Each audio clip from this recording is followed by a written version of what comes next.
Hello friends, welcome to Edu India by Rohit. मैं रोहित आप सभी दोस्तों का स्वागत करता हूं। आज हम पढ़ने वाले हैं सिंधु घाटी सभ्यता का ये हमारा तीसरा प्रैक्टिस सेट है और इसके माध्यम से हम बहुत ही अच्छे से जो है पढ़ने वाले हैं। ठीक है, और इस प्रैक्टिस सेट के माध्यम से हम सिंधु घाटी सभ्यता के बारे में अच्छे से जानकारी प्राप्त करेंगे। और मैं 2 वीडियो अपलोड कर चुका हूं और उनमें मैंने बहुत ही अच्छे से जो है समझाया था। आपने यदि वीडियो देखी है तो आपको पता होगा। ठीक है, तो आशा करता हूं कि ये वीडियो जो है आपको पसंद आएगा। और जो है यदि आपने उन वीडियो को नहीं देखा है जो मैं पहले अपलोड कर चुका हूं तो आप उनको भी देखें, जिससे कि आपकी एक अच्छी पृष्ठभूमि एवं समझ विकसित हो। ठीक है, तो आशा करता हूं कि ये वीडियो आपको पसंद आएगा। और देर ना करते हुए हम अपनी वीडियो को प्रारंभ करते हैं। तो यदि बात करें तो उससे पहले 2 वीडियो में हम 43 प्रश्नों तक पढ़ चुके थे और ये हमारा 44वां प्रश्न है। ठीक है, और यदि बात करें तो सिंधु घाटी सभ्यता के बारे में थोड़ी पृष्ठभूमि बना लेते हैं, इसके बाद हम प्रश्न को प्रारंभ करते हैं। यदि हम बात करें सिंधु घाटी सभ्यता विश्व की प्राचीन सभ्यताओं में से एक मानी जाती है। और इसका यदि बात करें तो इसकी खोज जो है सर जॉन मार्शल जो थे उनके नेतृत्व में दयाराम साहनी ने 1921 में इसकी खोज की थी, जो कि हड़प्पा पहला खोजा गया स्थल के रूप में जाना जाता है। इसके बाद इसी क्रम में 1922 में जो है मोहनजोदड़ो की खोज की गई थी। तो इस प्रकार से जो है जो सिंधु घाटी सभ्यता है इसको हड़प्पा सभ्यता के नाम से भी जानते हैं, क्योंकि इसका पहला खोजा गया स्थल जो था वो हड़प्पा ही था। ठीक है, तो इस प्रकार से जो है सिंधु घाटी सभ्यता का जो है प्रारंभ होता है। और मैं आपको कुछ बेसिक प्रश्न बता देता हूँ। अगर आपसे पूछा जाए कि जो है जैसे सिंधु घाटी सभ्यता है, जब इसका उत्खनन होता है तो उत्खनन के बारे में पूछ लिया जाता है। जैसे कि भारतीय पुरातत्व विभाग के जनक कौन थे, तो भारतीय पुरातत्व विभाग के अगर जनक आपसे कभी पूछ लिया जाए तो थे, उनका नाम है अलेक्जेंडर कनिंघम। ठीक है, अलेक्जेंडर कनिंघम को भारतीय पुरातत्व विभाग का जनक कहा जाता है। उसी प्रकार से अगर आपसे पूछा जाए कि विश्व में पुरातत्व विभाग के जनक कौन थे, तो आप उत्तर देना कि रॉबर्ट बेल्सफोर्ड जो थे उनको विश्व में पुरातत्व विभाग के जनक के रूप में जाना जाता है। उसी प्रकार से अगर पूछा जाए कि जो है जो हमारे भारत का मानव संग्रहालय है वो कहाँ स्थित है, तो आप उत्तर देना कि जो है भोपाल में स्थित है, जिसका नाम है मानव संग्रहालय के नाम से जाना जाता है। और उसका जो नाम है अब वर्तमान में परिवर्तित हो चुका है, जिसे इंदिरा गांधी मानव संग्रहालय के नाम से जाना जाता है। ठीक है, तो जो बात करें तो हमारे भारत में जो भारतीय पुरातत्व विभाग का जो संग्रहालय है उसे मानव संग्रहालय या फिर इंदिरा गांधी मानव संग्रहालय के नाम से जाना जाता है, जो कि मध्य प्रदेश की राजधानी भोपाल में स्थित है। और उसी प्रकार अगर आपसे विश्व में पुरातत्व विभाग का संग्रहालय अगर आपसे पूछ लिया जाए तो विश्व में पुरातत्व विभाग का जो संग्रहालय है वो है कोपेनहेगन संग्रहालय, जो कि बात करें डेनमार्क में स्थित है, जो कि एक यूरोपीय देश है। ठीक है, तो ये बेसिक बातें थी, मैंने सोचा आपको बता दूं क्योंकि ये इम्पोर्टेंट है और आपको एक बेसिक समझ में के तौर पर आपको ये बहुत ही महत्वपूर्ण योगदान निभाएंगी। क्योंकि जब हम पुरातत्व से संबंधित जब पढ़ रहे हैं, जैसे सिंधु घाटी सभ्यता है, यहाँ पर देखा जाए तो खुदाई होती है और उत्खनन के बारे में जानकारी मिलती है, तो हमें ये भी पता होना बहुत ही जरूरी है। ठीक है, मैं थोड़ा सिंधु घाटी सभ्यता के बारे में आपको बता देता हूँ। सिंधु घाटी सभ्यता जो है विश्व की प्राचीन सभ्यताओं में से एक थी। और जैसे मिस्र की सभ्यता आपको मैंने बताया था कि मिस्र की सभ्यता है उसे नील नदी की सभ्यता के नाम से जाना जाता है। और जो दूसरी है, जैसे बात करें जैसे मिस्र की सभ्यता जो कि नील नदी के किनारे पड़ती है, और मेसोपोटामिया की सभ्यता जो कि दजला एवं फरात नदियों के किनारे पड़ती है। और मैंने बताया भी था कि मेसोपोटामिया की सभ्यता और मिस्र की सभ्यता, इन दोनों सभ्यताओं को यदि मिला भी दिया जाए तो इन दोनों सभ्यताओं से 12 गुना बड़ी जो है सिंधु घाटी की सभ्यता थी। और सिंधु घाटी सभ्यता में अब तक देखा जाए तो लगभग 2000 स्थल खोजे जा चुके हैं। और इसका जो क्षेत्रफल है देखा जाए तो 12,99,600 वर्ग किलोमीटर के रूप में हालांकि देखा जाता है, लेकिन अब जो है इसका क्षेत्रफल जो है बढ़कर लगभग 20 लाख वर्ग किलोमीटर हो चुका है। ठीक है, और इसमें लगभग 2000 स्थल जो है धीरे धीरे करके खोजे जा चुके हैं। लेकिन स्वतंत्रता से पहले जो स्थल थे लगभग 40-50 स्थल ही खोजे गए थे, लेकिन अब वर्तमान में लगभग 2000 स्थल खोजे जा चुके हैं और इसका क्षेत्रफल भी बढ़ चुका है। ठीक है, तो ये थी महत्वपूर्ण बातें। और इसके स्थल जो है हमारे भारत में और पाकिस्तान में, और 2 स्थल जो है मिलते हैं अफगानिस्तान में। ठीक है, तो इस प्रकार से ये जो बेसिक समझ थी, आशा करता हूँ कि आपको अच्छी लगी होगी और समझ में भी आई होगी। अब हम अपने प्रश्न की ओर वापस आते हैं। यदि बात करें तो 44वां प्रश्न है और इस वीडियो का ये पहला प्रश्न है, तो इसको हम पढ़ते हैं। निम्नलिखित पर विचार कीजिए, अधोलिखित कथनों में से कौन से कथन सैंतम नगरों के संदर्भ में सत्य है। ठीक है, तो यहाँ पर हमें जो सही प्रश्न है, मतलब जो ऑप्शन यहाँ पर सही है उसी को हमें पकड़ना है। पहला है कि सैंतम नगर की योजना ग्रिड विन्यास पर आधारित है, आधारित नहीं है, तो ये पूछा गया है। तो मैं आपको बता दूं, मैंने आपको बताया भी था कि जब हम कोई भी प्रश्न पकड़ेंगे उससे संबंधित जो भी प्रश्न एग्जाम में बनते हैं उनको अच्छे से समझते हुए आगे बढ़ेंगे। ठीक है, तो इसमें मैं बता देता हूँ। इसमें पूछा गया कि सैंतम नगर की योजना ग्रिड विन्यास पर आधारित नहीं है, और जो ये ऑप्शन गलत है। क्यों है? क्योंकि जो सिंधु सभ्यता है इसमें जो सबसे प्रमुख विशेषता है ये उसकी ग्रिड विन्यास पर ही आधारित सबसे प्रमुख विशेषता के रूप में जाना जाता है, जिसे नगर नियोजन प्रणाली के नाम से भी जाना जाता है। तो ये इसकी प्रमुख विशेषता है, और ये कह रहा है कि सैंतम नगर की योजना ग्रिड विन्यास पर आधारित नहीं है, तो ऑप्शन ए इस प्रकार से गलत हो जा रहा है। ठीक है, तो एक जो है गलत हो गया। अब दूसरा देखते हैं। दूसरा है हड़प्पा, बनावली और जो है चंडीगढ़ के नगरों की योजना में ग्रिड विन्यास नहीं दिखाई पड़ता। तो सिंधु घाटी सभ्यता की ये सबसे प्रमुख विशेषता है और यहाँ पर दिखाई नहीं पड़ता, अर्थात ए भी ऑप्शन गलत होता है, क्योंकि अधिकांश जो सिंधु घाटी सभ्यता के जितने भी स्थल मिले हैं उनमें ये विशेषता जो है दिखाई पड़ती है। तो ऑप्शन बी मतलब 1 और 2 दोनों ही गलत हो जाते हैं। अब तीसरा देखते हैं। इसमें तीसरा जो दिया गया है, अनेक स्थलों से पक्की ईंट के प्रमाण नहीं मिले। अब यहाँ पर जो है बात करें तो सिंधु घाटी सभ्यता में हालांकि देखा जाए तो ईंटें जो हैं पक्की ईंटों के अधिकांश जगह से जो है साक्ष्य मिलते हैं, लेकिन यहाँ पर ये लिखा है कि अनेक स्थलों से पक्की ईंट के प्रमाण नहीं मिले। हालांकि कह सकते हैं कि इसके जो है अधिकांश स्थलों से मतलब प्रमाण मिलते हैं, लेकिन कुछ स्थलों से पक्की ईंटों के प्रमाण नहीं मिलते हैं। ठीक है, तो इस प्रकार से ये सही हो जाता है।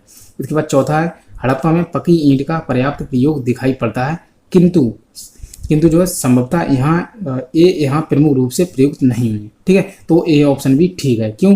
क्योंकि ये पहले कह रहा है कि हड़प्पा में पक्की ईंट का पर्याप्त प्रयोग दिखाई पड़ता है, बिल्कुल पड़ता है, किंतु संभवतः यहाँ प्रमुख रूप से प्रयुक्त नहीं हुई। तो ऑप्शन 3 और 4 जो है ये बिल्कुल सही है। तो मैं आपको ऑप्शन दिखा देता हूँ, उसके बाद जो है आगे बढ़ते हैं। तो ऑप्शन 3 एवं 4 बिल्कुल सही है, और जो है ये RPSC कॉलेज लेक्चरर 2016 में पूछा गया था। ठीक है, अब मैं आपको इससे संबंधित जो भी फैक्ट हैं उनको भी दिखा देता हूँ। इसके बाद नेक्स्ट क्वेश्चन की तरफ बढ़ते हैं। ठीक है, तो मैं दिखा देता हूँ आपको जो है सैंतम नगरों के संदर्भ में सत्य कथन। पहला है कि अनेक स्थलों से पक्की ईंटों के प्रमाण नहीं मिले, बिल्कुल सही बात है। अनेक स्थलों से नहीं मिले, लेकिन अधिकांश स्थलों से मिले हैं। दूसरा है, हड़प्पा में पक्की ईंटों का पर्याप्त प्रयोग दिखाई पड़ता है, किंतु संभवतः ये यहाँ से प्रमुख रूप से दिखाई नहीं पड़ती है। ठीक है, तो ये ऑप्शन भी ठीक है। इसके बाद जो है सैंतम सभ्यता की नगर योजना ग्रिड विन्यास पर आधारित थी, ये बिल्कुल सही बात है। और जो ग्रिड विन्यास पर आधारित जो पद्धति है ये सिंधु घाटी सभ्यता की सबसे प्रमुख पद्धति के रूप में इसको जाना जाता है। सड़कें एक दूसरे को समकोण पर काटती थी, बिल्कुल काटती थी, तो ये इसकी विशेषता है। इसके बाद जो है हड़प्पा, बनावली, चंडीगढ़ के नगरों की योजना में ग्रिड विन्यास दिखाई पड़ता है, जिसमें ऊपरी जो कि दुर्ग नगर एवं निचले नगर होते थे जो सुरक्षा प्राचीर से घिरे रहते थे। ठीक है, तो ये बात भी प्रमुख है, क्योंकि जो सिंधु घाटी सभ्यता में जितने भी स्थल प्राप्त हुए हैं अधिकांश स्थल जो हैं वो 2 ही देखा जाए तो धौलावीरा को छोड़कर जितने भी स्थल प्राप्त हुए हैं वो 2 नगरों में बटे हुए होते थे। एक होता था पश्चिमी और एक होता था पूर्वी। ठीक है, और जो पश्चिमी होता था वो दुर्गीकृत होता था, पूर्वी जो होता था वहाँ पर दुर्गीकृत नहीं होता था, क्योंकि यहाँ पर आम जनता रहती थी, और जो दुर्गीकृत होता था वहाँ पर अमीर लोग रहते थे। ठीक है, अब हम नेक्स्ट क्वेश्चन की तरफ बढ़ते हैं। जो नेक्स्ट क्वेश्चन है हमारा, इसको देखते हैं। 45वां जो 45वां प्रश्न है, निम्नलिखित में से सर्वप्रथम पाकिस्तान के चोलिस्तान के रेगिस्तान में सरस्वती नदी के शुष्क स्थल पर बड़ी संख्या में सैंतव स्थल खोजने वाला कौन था? तो इसका जो उत्तर है रफीक मुगल। जो रफीक मुगल है, यहाँ इसने यदि बात करें तो जो है सर्वप्रथम इसने पाकिस्तान के चोलिस्तान के रेगिस्तान में, जो पाकिस्तान की बात करें तो पाकिस्तान में जो चोलिस्तान रेगिस्तान है, ठीक है, पाकिस्तान में एक चोलिस्तान नाम का रेगिस्तान है, जो कि हमारे भारत में जो थार रेगिस्तान पड़ता है उसी का एक भाग है। ठीक है, तो इतनी बात आप समझ चुके हैं। रेगिस्तान में सरस्वती नदी के शुष्क स्थल पर बड़ी संख्या में सैंतव स्थल खोजने का वाला जो था वो रफीक मुगल ही था। ठीक है, अब मैं आपको दिखा देता हूँ इससे संबंधित। इसकी यदि बात करें तो option see the right answer. Cholistan रेगिस्तान वर्तमान पाकिस्तान के पंजाब प्रांत के दक्षिण भाग में पड़ता है, क्योंकि जो पंजाब है ये हमारे भारत में भी और जो है पंजाब एक पाकिस्तान में भी है। तो जो पाकिस्तान का पंजाब है, पंजाब प्रांत के दक्षिण भाग में स्थित है जो चोलिस्तान रेगिस्तान है, इसकी बात हो रही है। अगर हमसे पूछा जाए कि चोलिस्तान रेगिस्तान कहाँ है, तो ये पाकिस्तान के पंजाब प्रांत के दक्षिण भाग में है, जो थार रेगिस्तान का ही एक भाग है। रफीक मुगल ने यहाँ बड़ी संख्या से जो है सैन्य पिस्तल खोजे थे। ठीक है, तो ये महत्वपूर्ण बात थी और ये RPSC लेक्चर 2016 में ये भी पूछा गया था। अब हम नेक्स्ट प्रश्न को देख लेते हैं। तो नेक्स्ट प्रश्न है हमारा 46वां। हड़प्पा नागरिकता के बाद की नागरिकता है। तो जो बात है ना चालकोलिथिक, जो चालकोलिथिक है हड़प्पा नागरिकता के बाद की नागरिकता है। ठीक है, तो इसका महत्वपूर्ण प्रश्न था। और यदि बात करें आगे देख लेते हैं। हड़प्पा नागरिकता के बाद ताम्र पाषाणी युग चालकोलिथिक, उसके बाद वैदिक युग, उसके बाद पश्चात जो है मौर्य और उसके बाद मगध का समय आता है। ठीक है, ये महत्वपूर्ण बातें थी। अब हम जो है नेक्स्ट प्रश्न को देख लेते हैं। यहाँ पर मैं आपको दिखा देता हूँ। हालांकि ये जो 47वां प्रश्न है, इसकी यदि बात करें 47वां प्रश्न जो है, ये प्रश्न जो है इसमें जो है ऑप्शन दिए गए हैं केवल ABCD करके, लेकिन यहाँ पर जो है जैसे निम्नलिखित सैन्य स्थलों को उनकी भौगोलिक स्थिति के अनुसार दक्षिण से उत्तर की ओर व्यवस्थित कीजिए। यहाँ पर केवल इसमें जो है ABCD करके दिए गए, लेकिन यहाँ पर कोई भी ऑप्शन नहीं दिया है। ठीक है, तो इसको हम इसके जो स्थल हैं केवल उनको समझ लेते हैं और इसमें कोई भी जानकारी नहीं मिलती है। मैं दिखा देता हूँ आपको। तो मैं आपको इनसे संबंधित जो भी बातें हैं वो दिखा देता हूँ। भगत राव जो कि इसकी बात में इस सिंधु घाटी सभ्यता में जैसे गुजरात में जो भी स्थल पड़ते हैं, गुजरात में सबसे दक्षिण में ये स्थल पाया गया है। भगत राव जो है ये गुजरात में जो भी जितने भी स्थल प्राप्त हुए हैं उनमें सबसे दक्षिण में ये स्थल प्राप्त हुआ है। ठीक है, तो इसकी महत्वपूर्ण बात है। आलमगीरपुर ये सिंधु घाटी सभ्यता का सबसे पूर्वी स्थल के रूप में जाना जाता है। ठीक है, तो आलमगीरपुर पूर्वी सिंधु घाटी सभ्यता का सबसे पूर्वी स्थल के रूप में जाना जाता है। और ये कहाँ पड़ता है? तो उत्तर प्रदेश के जो है मेरठ जिले में ये पड़ता है। और नदी आपसे कभी पूछी जाए तो हिंडन नदी के किनारे पड़ता है। आलमगीरपुर जो कि सिंधु घाटी सभ्यता का सबसे पूर्वी स्थल है, उत्तर प्रदेश में पड़ता है, उत्तर प्रदेश के मेरठ जिले में पड़ता है और हिंडन नदी के किनारे पड़ता है। ठीक है, और मैं आपको उत्तर प्रदेश के बारे में कुछ स्थल है उनके बारे में बता देता हूँ। एक है हुलास। ठीक है, हुलास है और जो है हुलास भी पड़ता है। एक है बड़ा गांव। हुलास और बड़ा गांव जो दो स्थल हैं ये सहारनपुर जिला है, सहारनपुर। ठीक है, एक सहारनपुर जिला है उत्तर प्रदेश में, सहारनपुर जिला में पड़ते हैं। एक है बड़ा गांव और दूसरा है हुलास। ये दो स्थल उत्तर प्रदेश के सहारनपुर जिले में पड़ते हैं। और एक है मंडी। मंडी स्थल भी उत्तर प्रदेश में ही पड़ता है। और मंडी कहाँ पड़ता है? तो ये मंडी पड़ता है मुजफ्फरनगर, जो मुजफ्फरनगर है उसी में पड़ता है मंडी। ठीक है, और जो है आलमगीरपुर इसको तो हम पढ़ ही रहे हैं। और जो है इस प्रकार से जो 4-5 महत्वपूर्ण स्थल हैं ये उत्तर प्रदेश में पड़ते हैं। और आलमगीरपुर ये तो महत्वपूर्ण ही है। और इसके बाद जो है इनको भी देख लेते हैं। राखीगढ़ी, ये राखीगढ़ी की यदि बात करें तो ये राखीगढ़ी जो है हरियाणा में पड़ता है। ठीक है, और राखीगढ़ी की बात है तो यहाँ पर जो है राखीगढ़ी जो है हरियाणा के जिंद जिले में पड़ता है, लेकिन यहाँ पर हिसार जिला लिखा हुआ है। तो राखीगढ़ी जो है हरियाणा के जिंद जिले में पड़ता है। ठीक है, और किस नदी के किनारे? तो घग्गर नदी के किनारे पड़ता है राखीगढ़ी। और घग्गर नदी के किनारे ही कालीबंगा भी पड़ता है। कालीबंगा और राखीगढ़ी दोनों किस नदी के किनारे पड़ते हैं? तो घग्गर नदी के किनारे पड़ते हैं। ये जो राखीगढ़ी है ये सिंधु सभ्यता का दूसरा सबसे बड़ा स्थल के रूप में जाना जाता है। ठीक है, अगर आपसे पूछा है क्योंकि जो मोहनजोदड़ो है उसके बाद दूसरे नंबर पर राखीगढ़ी ही आता है, मैंने आपको बताया भी था। और ये भारत में प्राप्त जो है सबसे बड़े भारत में सबसे बड़ा स्थल के रूप में जाना जाता है। अगर आपसे पूछा जाएगा कि सिंधु घाटी सभ्यता का सबसे बड़ा स्थल कौन सा है तो आप उत्तर देंगे मोहनजोदड़ो, जो कि पाकिस्तान के सिंध प्रांत के लड़काना जिले में स्थित है। ठीक है, और सिंधु नदी के किनारे स्थित है। लेकिन अगर आपसे हो जाएगा कि भारत में सबसे बड़ा स्थल सिंधु घाटी सभ्यता का कौन सा है तो आप उत्तर देंगे राखीगढ़ी। ठीक है, राखीगढ़ी जो कि दूसरा सबसे बड़ा स्थल है लेकिन भारत में सबसे बड़ा स्थल के रूप में जाना जाता है। और ये राखीगढ़ी जो है ये हरियाणा के जिंद जिले में पड़ता है और घग्गर नदी के किनारे ये पड़ता है। ठीक है, और राखीगढ़ी एक महत्वपूर्ण स्थल है।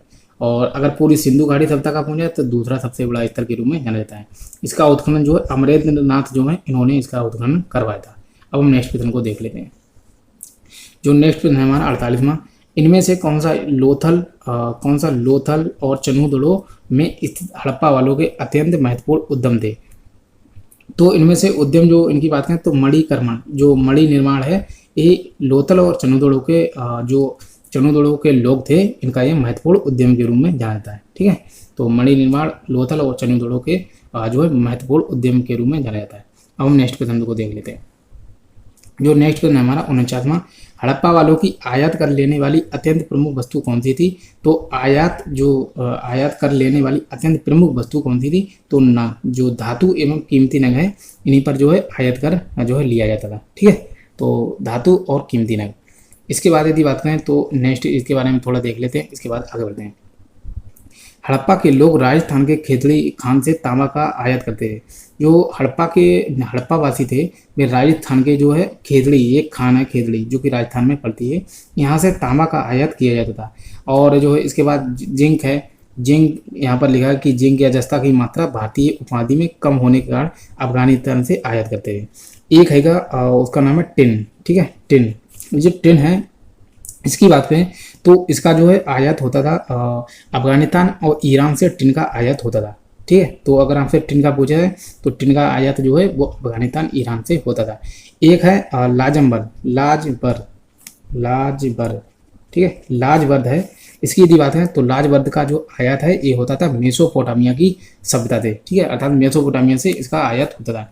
टिन का होता था अफगानिस्तान ईरान से, लाजबर्द का मेसोपोटामिया से, और तांबा का खेतड़ी राजस्थान, जो कि राजस्थान की खान है। ठीक है, अब हम आगे बढ़ लेते हैं और नेक्स्ट क्वेश्चन को देखते हैं। जो नेक्स्ट क्वेश्चन है महत्वपूर्ण है, 50वां क्वेश्चन। इनमें से हड़प्पा के किस शहर में मातृ देवता की टेराकोटा मूर्तियां विशिष्ट रूप से गायब हैं? जो टेराकोटा की मूर्ति हैं इनकी यदि बात करें तो इसका ऑप्शन जो है बी, हड़प्पा से इसकी मूर्तियां गायब हैं। लेकिन मैं आपको इसके बारे में थोड़े महत्वपूर्ण जानकारी बता देता हूँ।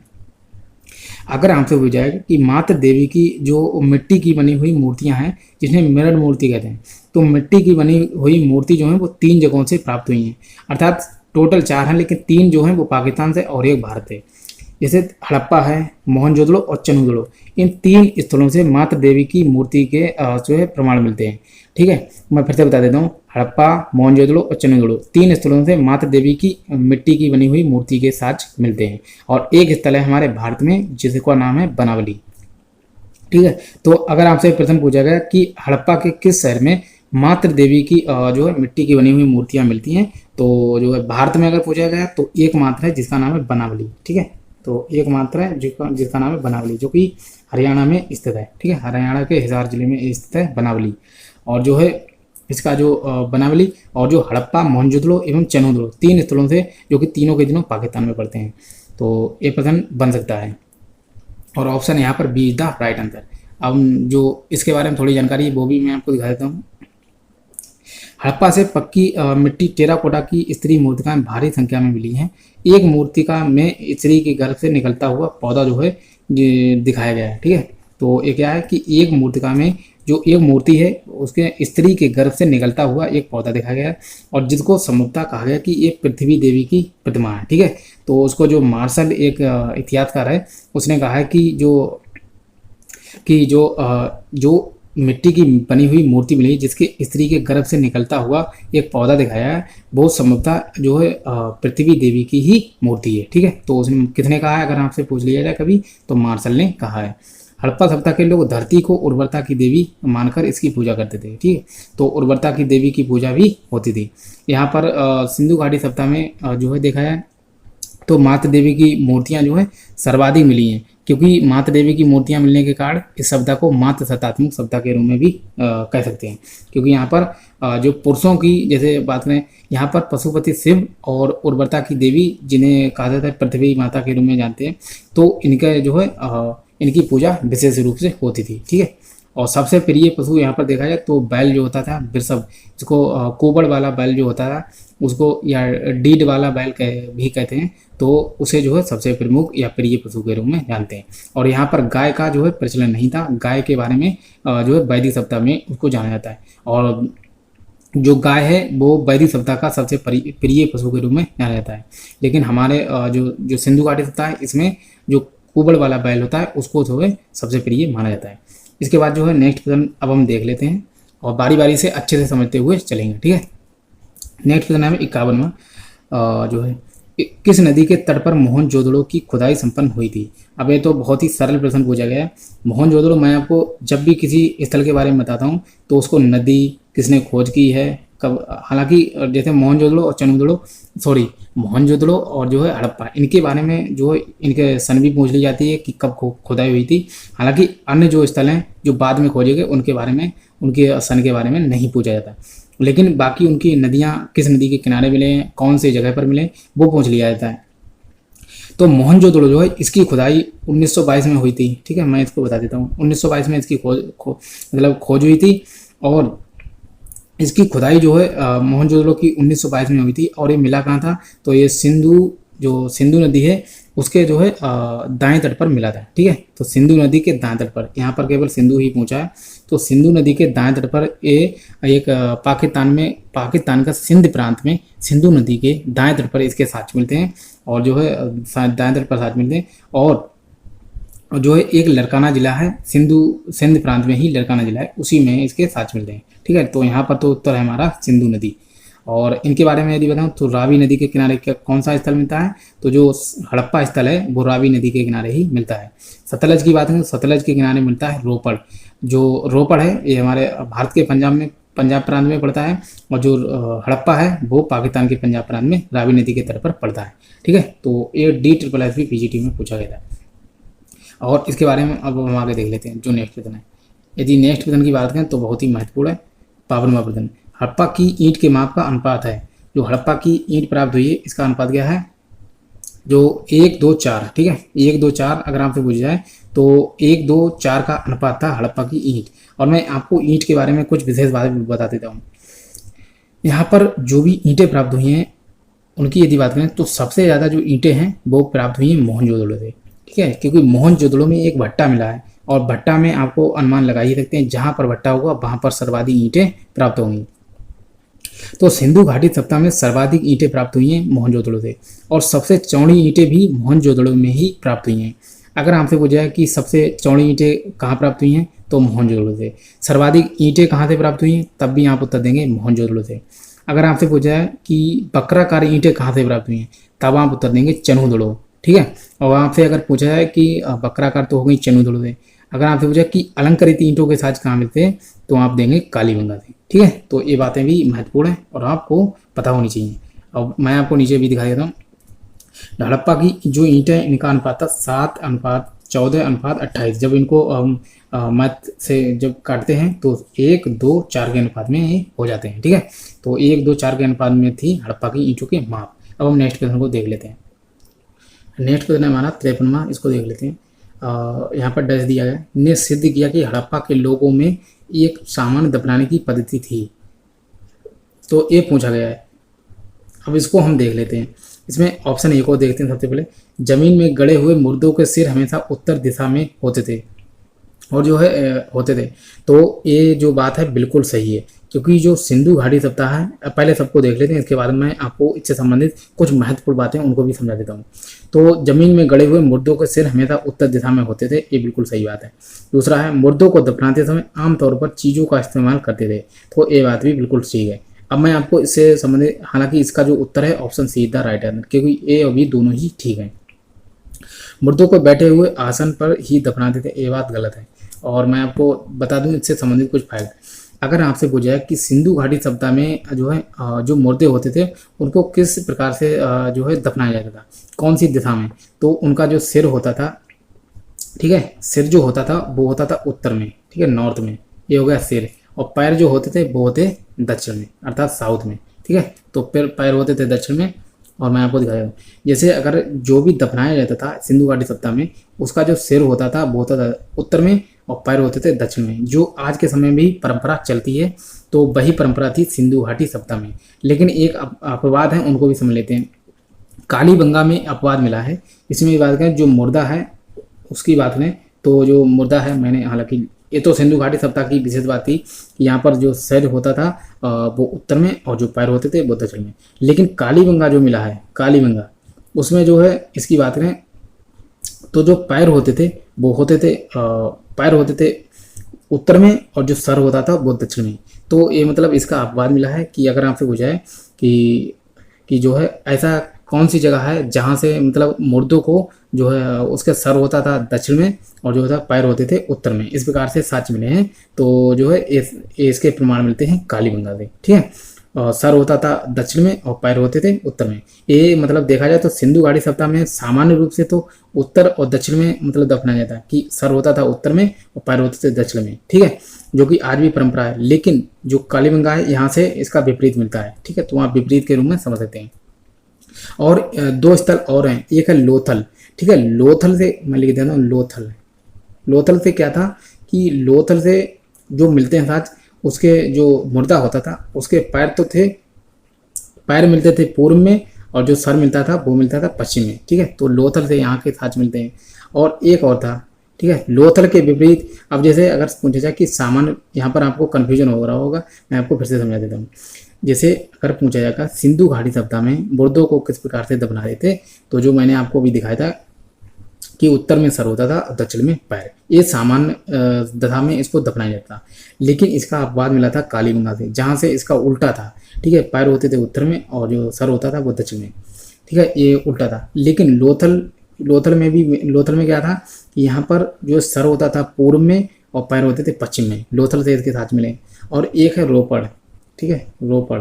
अब जो रोपड़ मिला है यहाँ, ये लोथल का उल्टा था, यह इसमें जो है सर होता था पश्चिम में और पैर होते थे पूर्व में, ठीक है, तो रोपड़ जो था वो लोथल का उल्टा था, ठीक है। तो इस चारों मैंने बता दिया आपको। और जो है अब हम आगे बढ़ लेते हैं, ठीक है।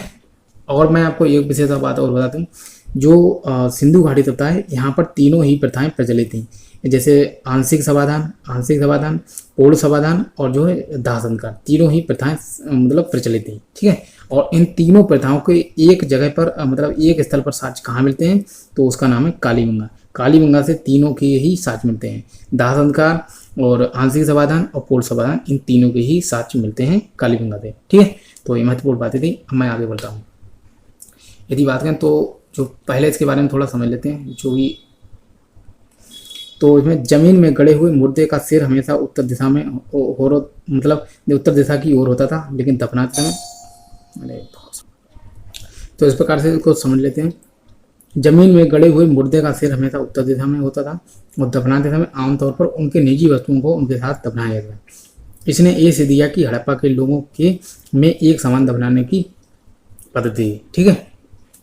अब हम नेक्स्ट प्रश्न को देख लेते हैं। जो नेक्स्ट प्रश्न है वो है हमारा, बात करें जो है 54वां। अब इस प्रश्न को देख लेते हैं। 54वां, मोहनजोदड़ो से प्राप्त पशुपति की मोहर पर निम्न में से कौन सा पशु उत्कीर्ण नहीं है। तो मैंने आपको बताया था कि जैसे बात करें, ये हो गई पशुपति की मूर्ति, ठीक है, पशुपति की मूर्ति के जो बाएं तरफ लेफ्ट तरफ थे दो, एक था बाघ, ठीक है, और दूसरा था हाथी, बाघ और हाथी, और दूसरा था इधर भैंसा गैंडा, ठीक है, गैंडा। ये चार जानवर दो तरफ थे, बाईं तरफ थे बाघ और हाथी, और जो है दाईं तरफ थे भैंसा और गैंडा, और दो नीचे थे जिनका दो हिरण, ठीक है, दो हिरण जो थे वो उनके नीचे थे। अर्थात अब यहाँ पर देख लेते हैं, हाथी बिल्कुल था, बाघ भी था और गैंडा भी था, बैल जो था नहीं था, ठीक है, तो ऑप्शन डी था राइट आंसर। इसके बाद देख लेते हैं अब इसका जो मैंने आपको बताया था कि इनके बाई तरफ जो बाघ और हाथी। अब इसकी मैं आपको ट्रिक बता देता हूँ। आपसे अगर पूछे कि बा है तो बा है, तो अब मतलब पूछा कि दो हिरण वो तो भाग गया, कि बा है कहीं वो तो भाग गया, बा है मतलब बा से बाघ, हाथ से हाथी, ठीक है, बा से मतलब बाघ, हाथ से हाथी, कहीं वो तो भाग गया, कहीं हिरण तो भाग गया है, दो हिरण, और भाग गया मतलब भा से भैंसा और घा से गैंडा, ठीक है। तो आप इनको भी समझ सकते हैं। हालांकि जो बैल था ये नहीं था। इस प्रकार से हम नेक्स्ट प्रश्न को देखते हैं। मोहनजोदड़ो से प्राप्त पशुपति की मोहर पर बाईं ओर गैंडा भैंसा, दाईं ओर हाथी और बाघ, और नीचे जो है हिरण हैं दो, ठीक है। टोटल 6 जानवर हैं, टोटल हैं 6 लेकिन हैं 5 प्रकार के, ठीक है। तो ये महत्वपूर्ण बात है। और मार्शल ने इसे आदिशिव कहा है। अगर आपसे पूछा है कि आदिशिव किसने कहा है, तो है मार्शल ने कहा था, ठीक है। तो ये भी महत्वपूर्ण बात है। अब नेक्स्ट क्वेश्चन को देख लेते हैं। जो नेक्स्ट क्वेश्चन है हमारा 55वां, निम्नांकित में से किस स्थान पर बृहद स्नानागार के अवशेष प्राप्त हुए हैं। तो जो है बृहद स्नानागार के जो साक्ष्य मोहनजोदड़ो से प्राप्त हुए हैं, ठीक है। और हड़प्पा से बहुत सारी चीज़ें प्राप्त हुई हैं, कालीबंगा से भी, लोथल से भी। हड़प्पा की बात करें तो मैं आपको चारों के बारे में थोड़ा समझा देता हूँ। हड़प्पा की यदि बात करें तो यहाँ से एक श्रमिक आवास प्राप्त हुआ है, ठीक है। और तांबे की फैक्ट्री प्राप्त हुई है। तांबे से कई प्रकार के साक्ष्य मिलते हैं, जैसे तांबे का तराजू, तांबे की मानवाकृति और तांबे की इक्का गाड़ी और तांबे का जो है तांबे की छड़। इस प्रकार से तांबे से बहुत सारी चीज़ें मिलती हैं क्योंकि यहाँ पर तांबे की फैक्ट्री प्राप्त हुई है। हड़प्पा से बात करें तो यहाँ से एक श्रमिक आवास मिला है और पुरोहित आवास मिलता है मोहनजोदड़ो, और जो है यहाँ पर शौचालय के भी प्रमाण मिलते हैं। और यहाँ पर एक श्रृंगार जो पेटिका है जिसे बात करें श्रृंगार दान मिलता है हड़प्पा से। ठीक है, हड़प्पा से क्या मिलता है तो श्रृंगार दान के भी साक्ष्य मिलते हैं। और यहाँ से बात करें तो एक मानव की प्रस्तर की बनी हुई मूर्ति भी मिलती है हड़प्पा से। ठीक है, तो प्रस्तर की मूर्ति भी मिलती है और यहाँ से बहुत सारी चीज़ें मिलती हैं। तो इस प्रकार से, और यहाँ से घोड़े की गधे की हड्डी के भी साक्ष्य मिलते हैं हड़प्पा से। ठीक है, तो ये बहुत सारी चीज़ें मिलती हैं। अब मोहनजोदड़ो से समझ लेते हैं। मोहनजोदड़ो मैं आपको इनके स्थल के बारे में बता दूं कि कहाँ है। जो हड़प्पा है ये पाकिस्तान के पंजाब प्रांत में पड़ता है और जो है रावी नदी के बाएं तट पर पड़ता है हड़प्पा। ठीक है, तो ये महत्वपूर्ण बात थी और इसकी खोज 1921 में की गई थी दयाराम साहनी ने। तो ये सारी बातें जो इससे संबंधित थी मैंने आपको सभी बता दी। अब मोहनजोदड़ो के बारे में बता दूं। मोहनजोदड़ो जो है यहाँ से क्या मिलता है तो मोहनजोदड़ो से जो है सबसे पहले इसका स्थल बता दूं, ये पाकिस्तान के सिंध प्रांत में सिंधु नदी के दाएं तट पर पड़ता है मोहनजोदड़ो, और इसके साथ साथ आमरी भी पड़ता है। ठीक है, तो मोहनजोदड़ो से क्या मिलता है, मोहनजोदड़ो ये पाकिस्तान के सिंध प्रांत में लरकाना जो जिला पड़ता है वहीं पड़ता है। लेकिन जो हड़प्पा है ये पाकिस्तान के मोंटगोमरी जिला में साहिवाल, जिसे वर्तमान में साहिवाल जिला के नाम से जाना जाता है। ठीक है, पहले मोंटगोमरी जिला के नाम से जाना जाता था, अब उसे साहिवाल कहते हैं। ठीक है, जहाँ जो है हड़प्पा स्थित है। मोहनजोदड़ो लरकाना जिला में स्थित है, पाकिस्तान के सिंध प्रांत में लरकाना जिला में स्थित है। ठीक है, ये थी इससे संबंधित महत्वपूर्ण बातें। और इससे क्या क्या प्राप्त हुआ है तो मोहनजोदड़ो से प्राप्त हुआ है एक पुरोहित का आवास प्राप्त हुआ है और ठीक है, तो एक पुरोहित आवास प्राप्त हुआ है। और यहाँ से बात करें ईंट का भट्टा भी प्राप्त हुआ है। ठीक है, ईंट का भट्टा, सर्वाधिक जो है मोहरें भी यहीं से प्राप्त हुई हैं।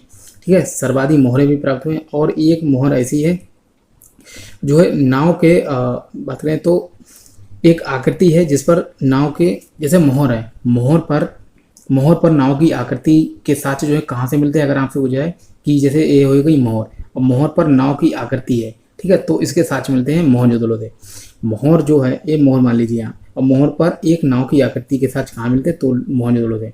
इसी प्रकार एक नाव की आकृति की ही मोहर है तो उसके साथ मिलते हैं लोथल से। ठीक है, जो लोथल है यहाँ पर नीचे दिया है, तो नाव की आकृति की मोहर मिलती है लोथल से, और एक मोहर पर नाव की आकृति है इसके साथ मिलते हैं मोहनजोदड़ो से। ठीक है, तो ये सारी बातें। और मोहनजोदड़ो से 3 बंदर के साथ मिलते हैं, जैसे गांधी जी जो थे उनके जो 3 बंदर हैं कि बुरा ना देखो, बुरा ना देखेंगे, बुरा ना बोलेंगे, बुरा ना कहेंगे, तो इस प्रकार से जो बुरा ना सुनेंगे, तो उस प्रकार से 3 बंदर के साथ मिलते हैं मोहनजोदड़ो से। और एक कांसे की नर्तकी की मूर्ति भी यहीं से मिली है।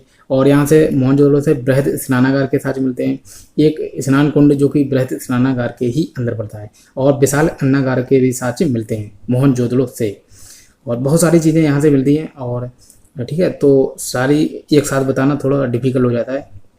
और लोथल की बात करें तो यहाँ से एक गोदीबाड़ा जिसे पत्तन या बंदरगाह के रूप में कहते हैं, तो वो भी मिला है। और यहाँ से मम्मी के साथ मिलते हैं लोथल से। और क्या मिलता है तो और लोथल से एक बात करें यहाँ पर जैसे जो आपने पंचतंत्र की कहानी वाला एक सीन यहाँ पर मिलता है, जैसे लोमड़ी और कौवे वाली जो कहानी थी उसके साथ मिलते हैं लोथल से। ठीक है, और एक मैं आपको और भी बात बता दूं, जो जैसे जो पंचतंत्र की कहानी वाला जो सीन है वो तो मिलता है लोथल से। और एक ईंट पर जो है कुत्ते के अब बिल्ली का पीछा करते हुए साच मिलते हैं, वो मिलते हैं चन्हूदड़ो से। ठीक है, तो दोनों ही मुझे याद आ गए, मैंने आपको दोनों ही बता दिए। कालीबंगा ये कहाँ स्थित है तो कालीबंगा जो है बात करें राजस्थान के, भारत में हमारा जो राजस्थान है, राजस्थान के हनुमानगढ़ जिले में, जिसे वर्तमान में जो हनुमानगढ़ जिला है उसी में स्थित है एक कालीबंगा। और इसकी खोज किसने की थी तो बात करें खोज अमलानंद घोष ने की थी, और बीबी लाल एवं बीके थापर ने इसका उत्खनन कराया था कालीबंगा का। ठीक है, और कालीबंगा भी घग्गर नदी के किनारे, जैसे कि रागी खड़ी घग्गर नदी के किनारे है उसी प्रकार से। लोथल ये कहाँ था तो लोथल की बात करें तो ये भोगवा नदी के किनारे है लोथल।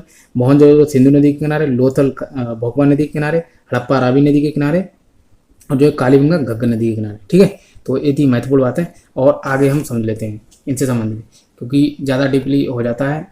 बृहद स्नानागार मोहनजोदड़ो का सर्वाधिक उल्लेखनीय स्मारक है और जो उत्तर दक्षिण तक 54.86 अर्थात इतना मीटर है और पूर्व पश्चिम तक 33 मीटर है, अर्थात अप्रोक्स में देखा है तो 55 गुणा 33 मीटर इसकी मतलब लंबाई और चौड़ाई है। ठीक है, तो 55 गुणा 33 इतना आप लगा सकते हैं। तो 55 गुणा 33 मीटर इसकी लंबाई चौड़ाई है और इसमें जो स्नान कुंड मिला है वो 11.88 गुणा 7.01 गुणा 2.44 मीटर, ये इसकी लंबाई चौड़ाई और गहराई है। मैं आपको दिखा देता हूँ, लंबाई चौड़ाई और गहराई ये इतनी मिली है। 11.89 मीटर इसकी लंबाई है, चौड़ाई 7.01 इसकी चौड़ाई है और 2.44 इसकी गहराई है। ठीक है, तो इसका मिला है। और यहाँ पर इसमें उतरने के लिए उत्तर एवं दक्षिण दिशा में जो है सीढ़ियाँ मिलती हैं। और जो मार्शल है, ये प्रश्न पूछा जा सकता है कि मार्शल ने तत्कालीन विश्व का एक आश्चर्यजनक निर्माण बताया है, किसने बताया? तो मार्शल ने बताया था। अब नेक्स्ट प्रश्न को देख लेते हैं। जो नेक्स्ट प्रश्न है हमारा महत्वपूर्ण है 56वां, अग्रांकित में से कौन सा युग्म सम्मिलित है? तो यहाँ पर देख लेते हैं कौन कौन सा युग्म सम्मिलित है। हड़प्पा की बात करें तो हड़प्पा से गोदीबाड़ा नहीं मिलता है। लोथल से मंदिरनुमा संरचना, जो मंदिरनुमा संरचना ये तो कहीं से भी नहीं मिलती है। ठीक है, तो ये भी ऑप्शन गलत है। यहाँ पर बात करें सुरकोतड़ा घोड़े के से, तो सुरकोतड़ा से घोड़े की हड्डी के साथ मिलते हैं, तो ऑप्शन सी इधर राइट आंसर। मोहनजोदड़ो जो कि कब्रिस्तान एच, ये यहाँ से नहीं मिलता बल्कि ये मिलता है हड़प्पा से। ठीक है, तो हड़प्पा से मिलता है। और जो गोदीबाड़ा है ये मिलता है लोथल से। ठीक है, तो ये सभी गलत है, option see the right answer. अब नेक्स्ट आगे बढ़ा के देख लेते हैं। गुजरात के कच्छ जिले में स्थित सुरकोतड़ा की सबसे प्रमुख उपलब्धि है कि घोड़े की कुछ हड्डियों के प्रमाण यहाँ से मिलते हैं। ये जो नगर है दो दुर्गीकृत भागों, गढ़ी तथा आबाद क्षेत्र में बटा हुआ है। ठीक है, तो मैंने आपको बताया कि जितने भी स्थल प्राप्त हुए वो दो नगरों में थे। जो पश्चिमी स्थल होता था जिसे दुर्गीकृत नगर या फिर गढ़ी नगर के रूप में जानते हैं। ठीक है, तो पश्चिमी स्थल के रूप में जाना जाता है। जो पूर्वी होता था वो दुर्गीकृत नहीं होता था। और आगे बढ़ लेते हैं। यहाँ से पत्थर की चिनाई वाले भवनों के साथ मिले। ठीक है, पत्थर की चिनाई वाले भवनों के साथ कहाँ से मिले? तो सुरकोतड़ा से। यहीं से कलश समाधान का भी उदाहरण मिलता है। ठीक है, तो कलश समाधान के साथ कहाँ मिलते हैं? तो मैंने आपको बताया था कि सुरकोतड़ा एवं मोहनजोदड़ो से कलश समाधान के उदाहरण मिलते हैं। अब हम नेक्स्ट प्रश्न को देख लेते हैं। जो नेक्स्ट प्रश्न हमारा बहुत ही महत्वपूर्ण है 57 प्रश्न, मोहनजोदड़ो जिले में स्थित है। अब ये तो बहुत ही सरल पूछ लिया गया। मोहनजोदड़ो किस जिले में? तो लड़काना जिले में स्थित है मोहनजोदड़ो। मैंने बताया था कि पाकिस्तान के सिंध प्रांत में सिंधु नदी के बाएं तट पर और लड़काना जिले में पड़ता है मोहनजोदड़ो। ठीक है, और मोंटगोमरी में कौन पड़ता है? तो जो हड़प्पा है वो मोंटगोमरी में पड़ता है, लेकिन मोंटगोमरी का वर्तमान में नाम जो है साहिवाल हो गया है। अब हम नेक्स्ट देखते हैं। अब इससे संबंधित जो भी फैक्ट है उसको भी एक बार देख लें, फिर हम आगे बढ़ते हैं। मोहनजोदड़ो सिंध के लड़काना जिले में सिंधु नदी के दाएं तट पर स्थित है। इसकी खोज 1922 में राखाल दास बनर्जी ने की थी। बिल्कुल सही बात है, 1922 में की थी और एवं राखाल दास बनर्जी ने की थी। और ये लड़काना जिले में पड़ता है सिंधु नदी के दाएं तट पर। और इसके बाद जो है यह नगर कच्ची ईंटों के चबूतरे पर स्थित है। ठीक है, तो कच्ची ईंटों के चबूतरे पर स्थित है कौन सा नगर? मोहनजोदड़ो। यहाँ पर प्राप्त प्रमुख साक्ष्य वस्तु निर्माण का प्राचीन साक्ष्य मीनार मोहरों का सुमेनिन गांव में जो है साक्ष्य मिलते हैं इसके। और चांदी का प्राचीनतम साक्ष्य मिलता है यहाँ से। चांदी का प्राचीनतम साक्ष्य कहाँ मिलता है? तो मोहनजोदड़ो से। और 50 गुणा 27 मीटर इसका अन्नागार मिलता है। और अन्नागार जो है वो सिंधु घाटी जो मोहनजोदड़ो है इसकी सबसे बड़ी इमारत के रूप में भी जाना जाता है। और ठीक है, तो मोहनजोदड़ो की सबसे बड़ी इमारत जो अन्नागार है वही है। इसकी जो लंबाई चौड़ा है वो 50 गुणा 27 मीटर में इसकी लंबाई चौड़ा है। सैंदल सोता का सर्वाधिक भारी बटकरा 10.9 ग्राम का मिलता है। चांदी के मोहरों के साथ चांदी के कलश एवं शिलाजीत प्रमुख है। तो ये सारी महत्वपूर्ण बातें हैं। अब हम आगे देख लेते हैं। जो नेक्स्ट प्रश्न हमारा 58वां, हड़प्पा का कौन सा स्थल भूकंप के आरंभिक साक्ष्य को दर्शाता है? तो ऐसा कौन सा? मैंने आपको बताया था कि भूकंप के साक्ष्य केवल एक जैसे मिलते हैं, उसका नाम है कालीबंगा। कालीबंगा से इसके साक्ष्य मिलते हैं। और कालीबंगा जो कि बात करें तो राजस्थान के हनुमानगढ़ जिले में पड़ता है कालीबंगा। इसकी खोज जो है अमलानंद घोष ने की थी। बीबी लाल में बी के थापा ने जो है इसके मतलब उत्खननकर्ता के रूप में जाने जाते हैं। और यहाँ से दो फसलों को एक साथ बोए जाने के साक्ष्य मिलते हैं। और यहाँ से जुता हुआ खेत के भी साक्ष्य मिलते हैं कालीबंगा से। ठीक है, तो बहुत सारी चीज़ें मिलती हैं। और यहाँ से भूकंप के साक्ष्य भी मिलते हैं। और यहाँ से अग्निकुंड के भी साक्ष्य मिलते हैं। और युगल समाधान के भी साक्ष्य मिलते हैं। अब हम आगे देख लेते हैं। जो इससे संबंधित बातें उसको भी देख लेते हैं। हड़प्पाकालीन स्थल कालीबंगा से भूकंप के प्राचीन साक्ष्य मिलते हैं। धौलावीरा से स्नानागार एवं निर्माण के पत्थर के साक्ष्य मिलते हैं। यदि बात करें धौलावीरा से एक तालाब या फिर एक जो स्नान कुंड होता है वो मिलता है, बहुत ही बड़ा। इसके बाद बात करें तो मोहनजोदड़ो से एक सील पर 3 प्रमुख वाले देवता अर्थात पशुपति नाथ की बात हो रही है। जो पशुपति नाथ की मूर्ति के जो है साक्ष्य मिलते हैं मोहनजोदड़ो से, ठीक है। इसके चारों ओर हाथी, गैंडा, चीता यहाँ पर होना चाहिए, बाघ, ठीक है, बाघ और भैंसा एवं 2 हिरण भी विराजमान है। अब हम आगे देख लेते हैं। जो नेक्स्ट प्रश्न है हमारा 59वां, सिंधु घाटी सभ्यता निम्नलिखित किस प्रकृति की थी? तो सिंधु घाटी सभ्यता जो है ये शहरी थी। अब हम आगे देख लेते हैं, ठीक है, ज़्यादा डीप नहीं। और बात करें तो वैदिक सभ्यता को ग्रामीण सभ्यता के रूप में जाना जाता है, और जो सिंधु घाटी सभ्यता है ये एक शहरी सभ्यता के रूप में जानी जाती है। अब नेक्स्ट क्वेश्चन को देख लेते हैं। जो नेक्स्ट क्वेश्चन हमारा पूछा गया है, हड़प्पा सभ्यता की पहली खगोलीय पर्यवेक्षणशाला, जो पर्यवेक्षणशाला होती है, निम्नलिखित में से किस प्राचीन भारतीय स्थल से पाई गई है? तो यहाँ पर बात करें तो जो है धौलावीरा से एक खगोलीय पर्यवेक्षणशाला जो है इसके साक्ष्य मिलते हैं धौलावीरा से। धौलावीरा की यदि बात करें तो इसकी खोज जो है धौलावीरा की खोज किसने की और ये कहाँ थे? तो इसकी खोज जो है खोज की थी जो जगपति जोशी हैं, खोज की थी जगपति, मैंने ट्री बनाई थी DJP, डी से धौलावीरा, JP से जगपति जोशी ने इसकी खोज की थी, और DRS मैंने लिखा हुआ है, ठीक है, DRS, जो RS का अर्थ है डी से धौलावीरा, रविंद्र सिंह बिष्ट ने इसकी उत्खनन करवाया था और इसकी खोज जगपति जोशी ने करवाई थी। और धौलावीरा ये गुजरात के कच्छ जिले में पड़ता है, और इसके साथ 2 और पड़ते हैं, धौलावीरा, सुरकोतड़ा एवं देसलपुर, ये तीनों ही कच्छ की खाड़ी में पड़ते हैं और जो कि गुजरात में पड़ते हैं, ठीक है। और धौलावीरा से और बात करें तो ये 3 भागों में बटा हुआ नगर था धौलावीरा, और एकमात्र नगर है जो 3 भागों में बटा हुआ मिलता है। और इसके बारे में और भी देख लेते हैं जो भी महत्वपूर्ण बातें हैं, इसके बाद आगे बढ़ते हैं। हड़प्पा सभ्यता की पहली खगोलीय पर्यवेक्षणशाला धौलावीरा नामक प्राचीन स्थल से पाई गई है। धौलावीरा गुजरात के कच्छ जिले में स्थित है। इसकी खोज 1901 में रविंद्र सिंह बिष्ट ने इसकी खोज की थी। धौलावीरा वर्तमान में खोजे गए हड़प्पाकालीन विशालतम नगरों में से एक है। ये 3 भागों में बटा हुआ था, ठीक है, तो ये महत्वपूर्ण बात थी। अब हम नेक्स्ट क्वेश्चन को देख लेते हैं।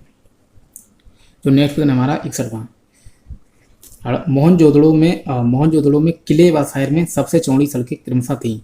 जो मोहनजोदड़ो में किले मिले हैं व शहर में सबसे चौड़ी सड़कें क्रमशः थी तो 7 और 11 मीटर की, ठीक है, तो 7 एवं 11 मीटर की सबसे चौड़ी सड़कों के रूप में जानी जाती है। अर्थात जो 7 मीटर की जो सड़कें थी ये तो होती थी गली की, और जो 11 मीटर की होती थी ये होती थी जो मुख्य सड़क होती थी वो 11 मीटर की होती थी, और जो गलियों की सड़क वो 7 मीटर होती थी, ठीक है, तो ये महत्वपूर्ण बातें थी। और जो है इसके बाद यदि बात करें तो यहाँ पर ये पूछा गया कि मोहनजोदड़ो में जो किला होता था उसकी जो सड़कें होती थी वो होती थी 7 मीटर की, और जो शहर में सबसे चौड़ी सड़कें थी वो होती थी 11 मीटर की, तो ये बातें थी। अब हम नेक्स्ट क्वेश्चन को देख लेते हैं।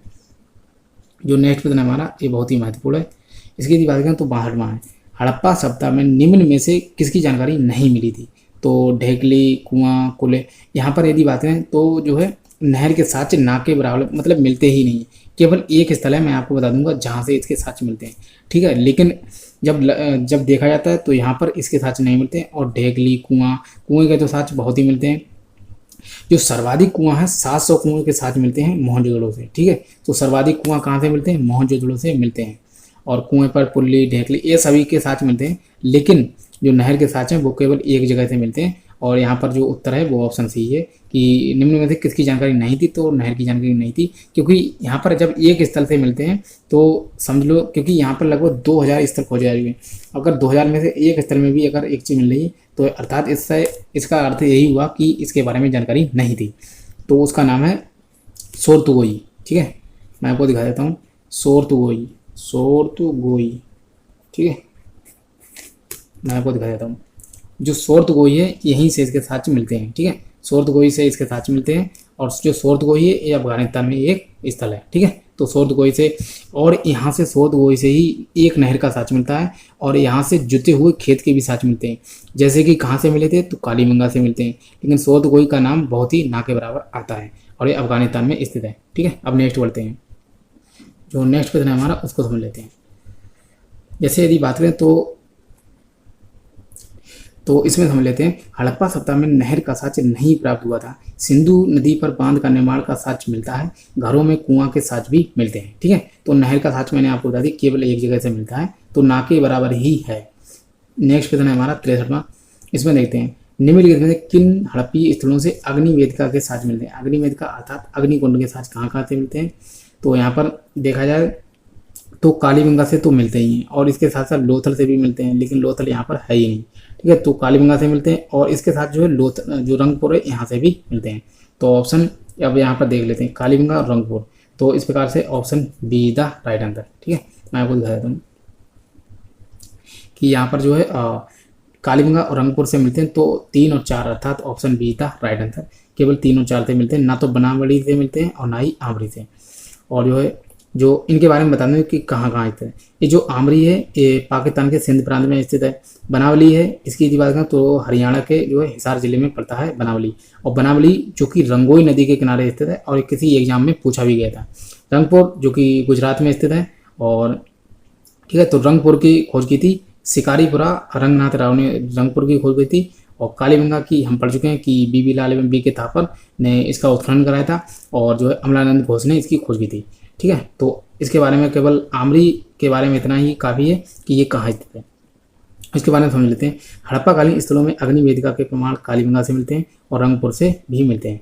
बनावली से आजयुक्त मृण पहिया एवं मिट्टी का हल मिला है। ठीक है, मिट्टी का खिलौना हल जो है वो बनावली से मिलता है। और एक है बहावलपुर, बनावली के साथ साथ बहावलपुर से भी मिट्टी का जो हल मिलता है। अब हम नेक्स्ट क्वेश्चन की ओर बढ़ते हैं। नेक्स्ट क्वेश्चन है हमारा 64वां। किस हड़प्पाकालीन स्थल पर जहाजी मालघाट है, तो जहाजी मालघाट की बात करें तो लोथल। लोथल से ही एक बंदरगाह मिला है, और हमारे भारत में लोथल है और कुंतासी 2 जगह से मिले। और यहाँ पर देखा जाए तो टोटल 5 हैं सिंधु घाटी सभ्यता में जहाँ से जो है बंदरगाह के साथ मिलते हैं।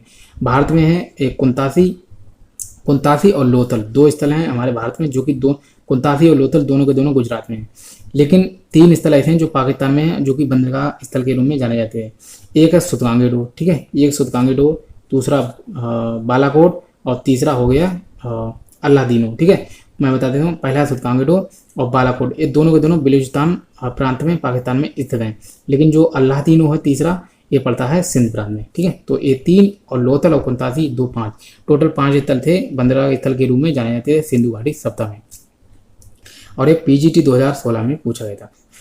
अब हम आगे बढ़ते हैं, तो मैं आपको दिखा देता हूँ इससे संबंधित कि लोथल सागर तट पर स्थित होने के कारण पश्चिमी एशिया से व्यापार का प्रमुख बंदरगाह था। कालीबंगा से बेलनाकार मोहरें, अब इसके बारे में मोहरों के बारे में बता देता हूँ। कालीबंगा से बेलनाकार मोहरों के साथ मिलते हैं। अगर आपसे पूछा कि सर्वाधिक मोहरें कहाँ से मिली हैं, तो सर्वाधिक मोहरें मिली हैं मोहनजोदड़ो से। लेकिन बेलनाकार मोहर कहाँ से मिली है, तो वो मिली है कालीबंगा से। ठीक है, तो कालीबंगा से बेलनाकार मोहर, और यहाँ पर हल्के नथान भी मिले हैं। इसके बाद हवन कुंड के साक्ष्य मिले हैं, और जो ईंट से निर्मित हुए चबूतरे के भी साक्ष्य मिलते हैं। ठीक है, तो बेलनाकार मोहर कहाँ से मिली थी, वो मिलती है जो है बात करें तो कालीबंगा की। ठीक है, और आगे बढ़ लेते हैं। अब नेक्स्ट क्वेश्चन को देखते हैं 65 में। हड़प्पाकालीन नगरों में किस स्थान पर हल से जोता गया खेत मिला था। तो मैं आपको पहले मोहर के बारे में बता दूं। अगर आपसे पूछा गया कि बेलनाकार मोहरें कहाँ से मिली हैं, तो कालीबंगा। लेकिन आपसे पूछा कि मोहरें सर्वाधिक किसकी बनाई जाती थी, सर्वाधिक मोहरें जो सिंधु घाटी सभ्यता में जो मोहरें हैं वो सेल खड़ी की बनाई जाती थी। ठीक है, सेल खड़ी से, जिसे अंग्रेजी में स्टेटाइट के रूप में भी जाना जाता है। और ये 2 अपवाद हैं, एक है देसलपुर, ठीक है, ये देसलपुर और दूसरा है लोथल। देसलपुर और लोथल ये 2 अपवाद हैं जहाँ से तांबे की मोहरें मिली हैं। ठीक है, तो ये 2 अपवाद आप याद रखें, और आगे भी मैं इनसे संबंधित जो भी बातें हैं उनको समझाता रहूँगा। तो हड़प्पाकालीन नगरों में किस स्थान पर हल से जोता था, हल से जुते हुए साक्ष्य कहाँ से मिले, जुते हुए खेत के साथ तो मिलते हैं कालीबंगा से। ठीक है, तो ऑप्शन ए था राइट आंसर। और इसके बारे में अब मैं दिखा देता हूँ, इससे फिर आगे बढ़ते हैं। कालीबंगा वर्तमान राजस्थान के गंगानगर जिले में स्थित है, और जो है इसे हनुमानगढ़ जिला के रूप में भी जाना जाता है। जिसकी खोज जो है यहाँ पर लिखा ये घोष अर्थात अमलानंद घोष ने इसकी खोज की थी 1953 में, और यहाँ प्राक हड़प्पा संस्कृति के जो है जुते हुए खेत के साथ मिलते हैं। ठीक है, अब हम आगे बढ़ते हैं। जो नेक्स्ट क्वेश्चन है हमारा 66वां, इसको समझ लेते हैं। हड़प्पाकालीन नगरों के विषय में कथनों पर विचार कीजिए, कौन सा सही है कौन सा नहीं। तो सभी नगर सिंधु नदी के किनारे अवस्थित थे, बिल्कुल सॉरी ये गलत है। सभी नगर सिंधु नदी के किनारे नहीं थे, मात्र 3% स्थल ही सिंधु नदी के किनारे मिलते हैं। 80% जो स्थल हैं वो मिलते हैं सरस्वती नदी के किनारे, और जो बचे हुए 17% जो स्थल थे वो अन्य नदियों के किनारे मिलते हैं। ठीक है, तो मात्र 3% स्थल ही सिंधु एवं उसकी सहायक नदियों के किनारे मिलते हैं। 80% स्थल सरस्वती नदी के किनारे मिलते हैं, और 17% स्थल जो है वो सिंधु एवं सरस्वती को छोड़कर अन्य नदियों के किनारे मिलते हैं। तो ऑप्शन ए था गलत। और इसके बाद दूसरा है लोथल नगर में एक बंदरगाह था, तो बिल्कुल सही। तो यहाँ पर अब देख लेते हैं, और केवल 2 सही है। ठीक है, ऑप्शन बी था राइट आंसर। मैं आपको दिखाता हूँ जो नेक्स्ट पॉइंट है उसको भी। इसमें लिखा है कि हड़प्पाकालीन नगरों में सभी नगर सिंधु नदी के तट पर ही नहीं अवस्थित अरब सागर के तट पर विकसित बंदरगाह सुतकांगे डोर। तो मैंने बताया था, तो ये जो एक सुतकांगे डोर मैंने आपको अभी बताया भी था, इनसे संबंधित कि कौन कौन से जो है बंदरगाह स्थल थे। सुतकांगे डोर जो कि बंदरगाह स्थल था, बालाकोट ये भी था, और ये दोनों कहाँ पड़ते हैं, तो ये बलूचिस्तान पाकिस्तान में पड़ते हैं। अल्लादीनो ये भी बंदरगाह स्थल है जो कि पड़ता है सिंध प्रांत में। लोथल जो कि लोथल और कुंतासी जो कि हमारे भारत के गुजरात प्रांत में पड़ते हैं, लोथल और कुंतासी। ठीक है, और अब हम आगे बढ़ते हैं। मैं आपको दिखा देता हूँ जो नेक्स्ट क्वेश्चन है हमारा सड़सड़ना। नीचे दो कथन दिए गए हैं, एक को अभिकथन कहा गया है, दूसरे को कार्ड। पहला कथन है, दूसरा कार्ड। तो कथन कौन सा है? अब इस संबंध में काफ़ी कम संदेह है कि सिंधु घाटी सभ्यता के कतिपय पहलू द्वितीय एवं प्रथम सहस्राब्दी की संस्कृतियों में मिलते हैं। ठीक है, तो ये बिल्कुल ठीक है, क्योंकि अब मतलब काफ़ी कम मतभेद हैं, क्योंकि बहुत सारी चीज़ें अब स्पष्ट धीरे धीरे हो रही हैं। अब हम दूसरा कार्ड देख लेते हैं। तो कार्ड है हमारा, सिंधु घाटी सभ्यता और वैदिक सभ्यता के बीच प्रारंभिक हयाती सभ्यता के अस्तित्व को अब नहीं माना जाता। तो कार्ड जो है बिल्कुल ठीक है, लेकिन ये दोनों एक दूसरे का स्पष्टीकरण नहीं करते हैं, अर्थात जो दूसरा है वो पहले का स्पष्टीकरण नहीं करता है। ठीक है, हालांकि दोनों ठीक है। तो यहाँ पर जो बी है बिल्कुल ठीक है कि ए और आर मतलब ए है कथन और आर है कार्ड, दोनों सही हैं, लेकिन परंतु ए की सही व्याख्या आर नहीं करता है। ठीक है, तो इस प्रकार से है, और ये यूजीसी एनटीए में आया हुआ है। ठीक है, अब इसके बारे में मैं थोड़ा दिखा देता हूँ, इसके बाद हम नेक्स्ट क्वेश्चन को पढ़ते हैं। हत्ती या हित्ती तुर्की, जो हत्ती या फिर हित्ती तुर्की एशियाई साम्राज्य के बड़े भाग के स्वामी थे। ठीक है, जो हत्ती या फिर हित्ती जो है ये तुर्की या फिर एशियाई साम्राज्य के बड़े स्वामी के रूप में जाने जाते हैं।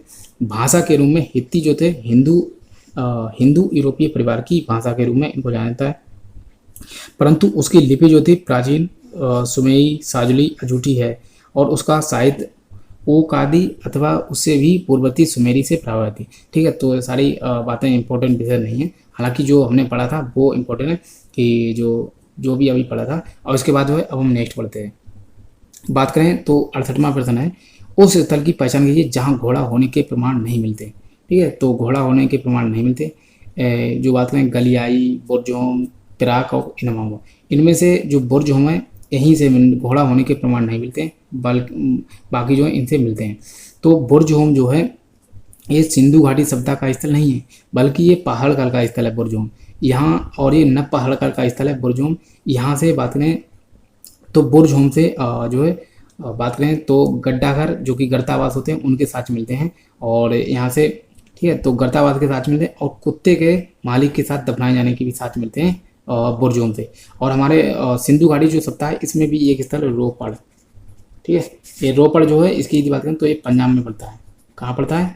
ये पंजाब जो कि हमारे इंडिया में पड़ता है। ठीक है, तो हमारे भारत का जो पंजाब है इसी में पड़ता है रोपड़, और रोपड़ से भी कुत्ते के साथ मालिक के साथ कुत्ते दफनाए जाने के साथ मिलते हैं रोपड़ से, और उसी प्रकार पाषाण काल में बुर्जोम से ऐसे साथ मिलते हैं कि मालिक के साथ कुत्ते दफनाए जाने के साथ मिलते हैं। ठीक है, और यहीं से जो है घोड़े होने के प्रमाण नहीं मिलते हैं। अब मैं आपको इनके संबंधित जो भी महत्वपूर्ण बातें हैं वो भी दिखा देता हूँ, जो कि बहुत ही एग्जाम की दृष्टि से इंपॉर्टेंट है। बुर्जहोम का शाब्दिक अर्थ होता है भोज वृक्ष का स्थान। ठीक है, इसका शाब्दिक अर्थ होता है कि भोज वृक्ष का स्थान, जिसे प्लेस ऑफ बर्च भी कहते हैं। बर्च अर्थात इसका अर्थ होता है भोज वृक्षों के इस स्थल को डी टेरावेन पैटरसन जो थे, डी टेरावेन पैटरसन ने जो बुर्जों में इसकी खोज की थी 1953 में। यहाँ से गड्ढा घर, अभी मैंने बताया था कि गर्तावास के साथ या फिर गड्ढा घर के साथ मिलते हैं। मालिक के साथ कुत्ते दफनाए जाने के भी साथ मिलते हैं। ठीक है, तो मालिक के साथ कुत्ते दफनाए जाने के साथ मिलते हैं बुर्जोम से, और सिंधु घाटी सभ्यता में अगर पूछा जाए तो रोपड़ से मिलते हैं। गड़ासा हार्वेस्टर जो होता है जिसे गड़ासा कहते हैं, इसके भी साक्ष्य बुरजोम से मिलते हैं। यहाँ से प्राप्त एक घड़े पर सींग वाले देवता के भी साक्ष्य मिलते हैं। और जो कोट दीजी के, अगर कोट दीजी की बात की जाए, जो कोट दीजी के प्राक हड़प्पा चरण में लोकप्रिय था। यहाँ से घोड़े का कोई साक्ष्य प्राप्त नहीं होता है। ठीक है, तो घोड़े के साक्ष्य यहाँ से बुरजोम से नहीं मिलते हैं। और क्योंकि एक पहाड़गाल का अर्थात नव पहाड़गाल का एक प्रमुख स्थल के रूप में रहता है। ठीक है, तो बहुत ही महत्वपूर्ण है बुरजोम भी। और इसकी यदि बात करें, अब हम नेक्स्ट प्रश्न देख लेते हैं। तो नेक्स्ट प्रश्न हमारा 69, और इसके बाद एक प्रश्न और है, इसके बाद हम अपनी वीडियो को एक अच्छे तरीके से समाप्त करेंगे। कालीबंगा जहाँ प्राक हड़प्पा संस्कृति के अनेक स्थल पाए गए हैं, निम्नलिखित किस क्षेत्र में स्थित था? तो जो कालीबंगा है ये राजस्थान में स्थित है। और राजस्थान की यदि बात करें तो ये राजस्थान के हनुमानगढ़ जिले में स्थित है, जिसे गंगानगर जिले के नाम से भी जाना जाता है। ठीक है, तो राजस्थान में बेसिकली पड़ता है, घग्गर नदी के किनारे पड़ता है, और घग्गर नदी के बाएं किनारे पर पड़ता है मतलब। इसके बाद 1961 में बीबी लाल में बीके थापर जो हैं, बीके थापर, इन्होंने इसकी खुदाई की थी, अतः इसका उत्खनन करवाया था। लेकिन इसकी खोज के बारे में जो है अमलानंद घोष जो हैं, उन्होंने इसकी खोज की थी, जो कालीबंगा। ठीक है, खोज किसने की थी? तो खोज की थी अमलानंद घोष ने, लेकिन उत्खनन करवाया था बीबी लाल में बीके थापर ने उत्खनन करवाया था। ठीक है, मैं आपको दिखा देता हूँ। जो कालीबंगा है ये राजस्थान के गंगानगर जिले या फिर हनुमानगढ़ जिले में स्थित है। ठीक है, हालांकि गंगानगर जिला, इसे हनुमानगढ़ जिले के नाम से भी जाना जाता है। वर्तमान में घग्गर नदी के किनारे है कालीबंगा। इसकी खोज जो है अमलानंद घोष ने खोज की थी कालीबंगा की, लेकिन उत्खनन करवाया था बीबी लाल में बीके थापर ने इसका उत्खनन या फिर इसकी खुदाई करवाई थी। और जो कालीबंगा है इसे सिंधु घाटी सभ्यता की तीसरी राजधानी के रूप में भी जाना जाता है। अब जब तीसरी राजधानी ये है तो दो राजधानी कौन है? इसकी बात करें तो हड़प्पा और मोहनजोदड़ो। हड़प्पा और मोहनजोदड़ो सिंधु घाटी सभ्यता की दो जुड़वा राजधानी के रूप में जाना जाती है, लेकिन तीसरी राजधानी हो जाती है कालीबंगा। ठीक है, तो यहाँ से जुते हुए खेत के भी साक्ष्य मिलते हैं कालीबंगा से, और दो फसलों को एक साथ बोए जाने के भी साक्ष्य मिलते हैं कालीबंगा से। और भूकंप के जो प्राचीन साक्ष्य ये भी मिलते हैं कालीबंगा से। और इसके बाद क्या मिलता है? तो बहुत सारी चीज़ें मिलती हैं यहाँ से। 7 अग्निकुंड के साक्ष्य मिलते हैं कालीबंगा से, और अग्निकुंड के साक्ष्य लोथल से भी मिलते हैं। यहाँ से युगल समाधान, एक युगल समाधान मिलता है कालीबंगा से, और 3 युगल समाधान मिलते हैं जो है लोथल से। ठीक है, तो यहाँ लोथल में काफ़ी चीज़ें मिलती हैं। और इसके बाद यदि बात करें तो नेक्स्ट प्रश्न हम देख लेते हैं, जो हमारा इस वीडियो का सबसे अंतिम प्रश्न है, 70वां। बार बार आने वाली बाढ़ के कारण निम्नांकित में से कौन सा हड़प्पीय नगर नष्ट हो गया था? तो option D is the right answer, इसका मोहनजोदड़ो। मोहनजोदड़ो जो है इस सिंधु नदी के किनारे पड़ता है, और बार बार बाढ़ आने के कारण ये जो है स्थल जो है नष्ट हो गया था। ठीक है, और हड़प्पा, अब इनके स्थल में बता दूं, जो हड़प्पा है ये तो पड़ता है पाकिस्तान के पंजाब प्रांत में, कोट दीजी ये पड़ता है पाकिस्तान के सिंध प्रांत में, कालीबंगा ये पड़ता है भारत के राजस्थान प्रांत में, और राजस्थान के हनुमानगढ़ जिले में पड़ता है, अभी हम पढ़ भी चुके हैं। और मोहनजोदड़ो ये पाकिस्तान के सिंध प्रांत के जो है लड़काना जिले में पड़ता है मोहनजोदड़ो। अब इसका रीजन क्या था उसको भी समझ लेते हैं। तो इसकी यदि बात करें तो इसका रीजन पढ़ लेते हैं कि क्या रीजन था जिसके कारण जो मोहनजोदड़ो ये नष्ट हो गया। मोहनजोदड़ो का सिंधी भाषा में अर्थ होता है मृतकों का टीला। ठीक है, मृतकों का टीला या फिर मुर्दों का टीला के नाम से भी जाना जाता है। और जो मोहनजोदड़ो इसको मृतकों का टीला भी कहा जाता है, और जो है सिंध का नकली तान या फिर सिंध का बाग के नाम से भी जाना जाता है। ठीक है, तो इसकी मतलब इसके अन्य नाम है। ये सिंध पाकिस्तान के लड़काना जिले में सिंधु नदी के तट पर पड़ता है।